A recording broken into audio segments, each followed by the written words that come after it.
কি সমস্যা নিয়ে এসেছিলেন? সমস্যা তো অনেক ছিল, কিন্তু মাই সমস্যা হাল মানে আমাকে সঠিকভাবে নির্মাণ করেছে। আমার মানে সবকিছুই ছিল, মানে এসি থেকে আরম্ভ করে সবকিছুই ছিল। হ্যাঁ, আস্তে আস্তে মানে এমন হলো, আমার বাড়ির লোক মানে এমন করলো যে আমার সবকিছু সম্পত্তি কেড়ে নিল।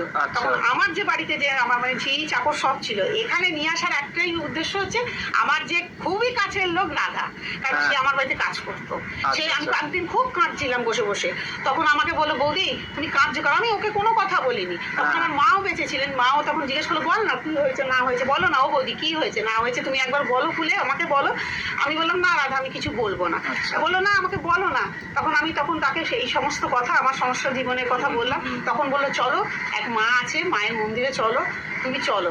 আমি বললাম, না আমি যাবো না। আমার না বলছে তুমি চলোই না। তখন আমি এর থেকে ডিপেল মোটা ছিলাম, মানে 120 কিলো ওজন ছিল। এখানে এসে আমার সমস্ত কিছু মানে নর্মাল হয়েছে, 68 হয়েছে।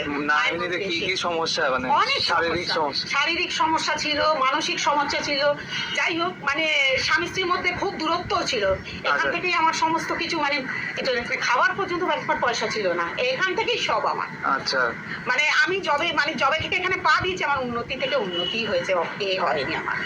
মানে সব মাই সব করছে? মাই করেছে, সব সব কিছু নিয়ে গেছিলেন তো, মানে মা কিছু দিয়েছে? হ্যাঁ নিশ্চয়ই, আমাকে যা যা দিয়েছিল, মানে ত্রিশূল দিয়েছিল, তারপরে ফুল দিয়েছিল, মানে আমার যেটা দিয়েছে, মানে এখান থেকে আমি চোখ বুঝলে এখানে আমি এখান ছাড়া কোনো কিছু নয়। সে কোনো জ্যোতিষী বলুক যাই বলুক, আমি পরের কথা শুনি না। আচ্ছা আচ্ছা। মানে যদি দিদি বলে, আর দিদির এক হাত সোনা এক হাতের উপর, আর দিদির পায়ে একটা সোনা আছে, হাতের উপর আছে। দিদি যেখানে আশীর্বাদ করবে না সোনাতে সোনা, সেখানে সোনাই ফলবে, কখনো ফেলবে না। সব মায়ের কৃপা, সব মায়ের কৃপাতে, সব সব সব। ঠিক আছে। আর দিদিই তো আসল মা। দিদিকে পুজো করলে অনেক প্রমাণ হয়ে পড়বো, আমি মায়ের সামনেই বলছি।